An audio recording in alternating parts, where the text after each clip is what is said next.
Nukta ya tatu, utiifu kwa watawala au kwa wenye mamlaka unagawanyika katika sehemu ngapi?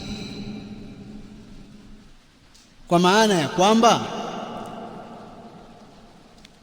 linapozungumzwa suala la kuwatii viongozi, kuwatii watawala, kuwatii wenye mamlaka,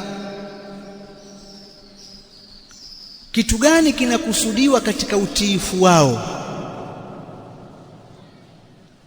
الشيخ العلامة محمد بن صالح العثيمين رحمه الله تعالى anasema وقد سبق لنا أن قلنا إنما أمر به ولاة الأمور ينقسم إلى 3 أقسام. Tumetangulia kusema kwamba yale wanayoamrisha watawala au wenye mamlaka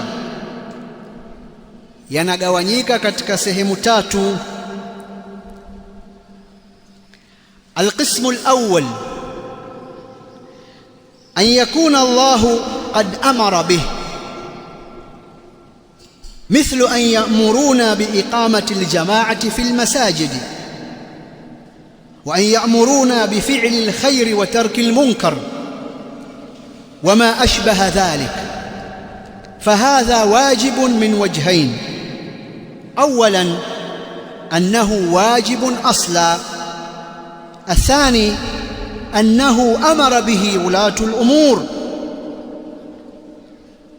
Kigawanyo cha kwanza au sehemu ya kwanza katika yale mambo wanayoamrisha watawala ambayo yanagawanyika katika sehemu 3. Sehemu ya kwanza ni kuwa Allah subhanahu wa ta'ala ametuamrisha jambo hilo. Hilo jambo ambalo huyu mtawala anatuamrisha, Allah subhanahu wa ta'ala ametuamrisha hilo jambo. Mfano, watuamrishe kusimamisha swala za jamaa msikitini, au watuamrishe kufanya mambo mema na kuacha mambo mabaya, au jambo linalofanana na hili. Jambo hili ni wajibu kwa njia mbili. Njia ya kwanza, jambo hili ni wajibu kiasli kwa sababu Allah subhanahu wa ta'ala ameliamrisha, na njia ya pili kwamba jambo hilo wametuamrisha watawala, kwa linakuwa ni wajibu katika njia mbili. Ya kwanza ni kwa sababu kiasli ni wajibu, Allah ameshatuamrisha, na njia ya pili inakuwa ni wajibu kwa sababu wametuamrisha wale wenye mamlaka miongoni mwetu. Kwa hiyo wenye mamlaka katika mambo ambayo sisi tunatakiwa tuwatii au mambo ambayo wao wanatuamrisha, aina ya kwanza ni yale mambo ambayo Allah subhanahu wa ta'ala ametuamrisha, mambo ya khair. Kuswali msikitini kwa jamaa, fungeni maduka mkaswali. Wakatuamrisha tutoe zaka na tusiache kutoa zaka,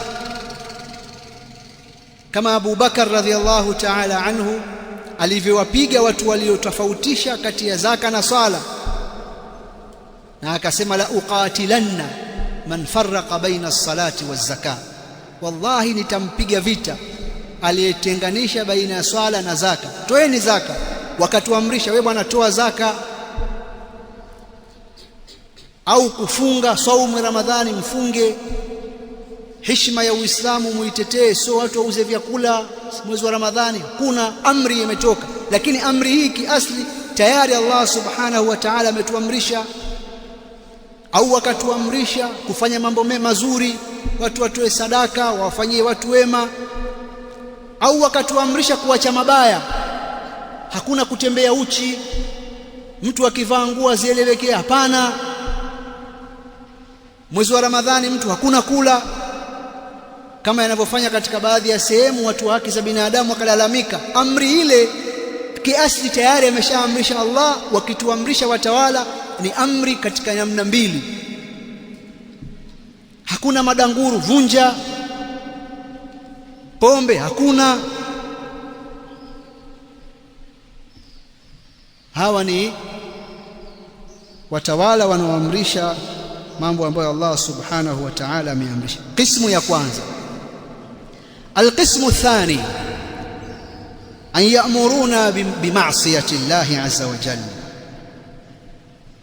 fahadha la yajuzu ta'atuhum, fahadha la yajuzu ta'atuhum fiha mahma kan. Aina ya pili, watuamrishe katika kumwasi Allah subhanahu wa ta'ala, jambo hili haitajuzu kuwatii vyovyote itakavyokuwa, haitajuzu kuwatii vyovyote itakavyokuwa. Aina ya tatu, an ya'muruna bi amrin laysa fiha amrun min Allahi wa rasulihi bidhatihi, an ya'muruna bi amrin laysa fihi amrun min Allahi wa rasulihi bidhatihi wa laysa fihi nahyun bidhatihi fayajibu alaina ta'atuhum fiha.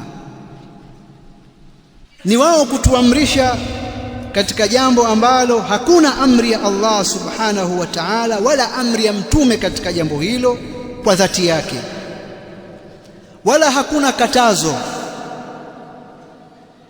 kutoka kwa Allah subhanahu wa ta'ala, wala hakuna katazo kutoka kwa mtume sallallahu alayhi wasallam kwa dhati yake. Jambo hili shekhe anasema kama mfano kanuni ambazo wanaziweka ambazo hazipingani na sheria, basi jambo hili tutakuwa tuna wajibu wa kuwatii.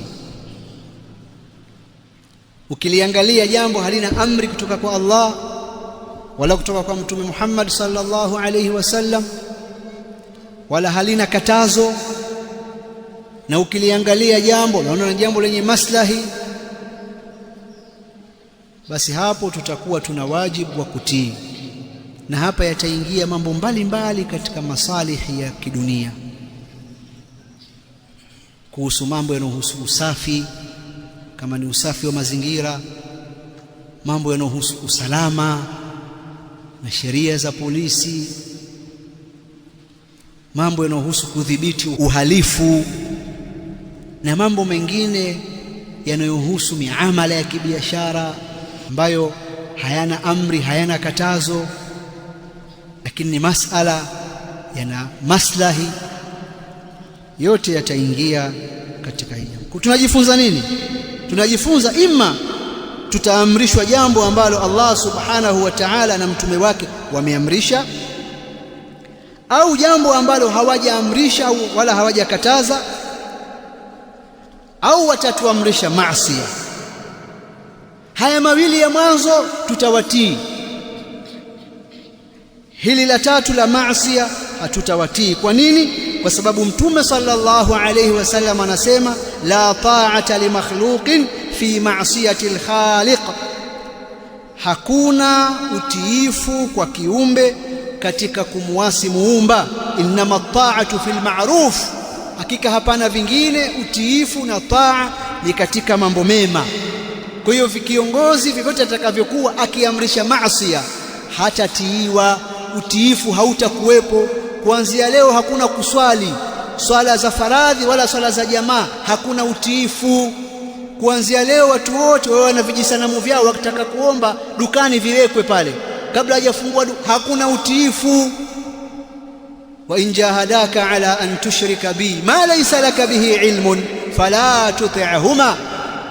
Kwa hiyo katika maasi hatatiiwa kiongozi, awe ni mwema, awe ni muovu, awe ni muislamu, asiwe muislamu, kwa sababu utiifu katika maasi hakuna. Naomba niishie hapa katika sehemu hii ya kwanza ya muda huu. Sehemu ya kwanza nakusudia muda huu baina al-asr mpaka kabla ya maghrib. Afu baada ya maghrib tutaendelea insha Allah na nukta nyingine ya 4. Nafikiri leo tunaweza tukazungumza nukta 4 au 5, alafu kesho insha Allah tukazimalizia nukta nyingine. Subhanakallahumma bihamdik nashhadu an la ilaha illa ant nastaghfiruka wa natubu ilaik. Assalamu alaykum wa rahmatullahi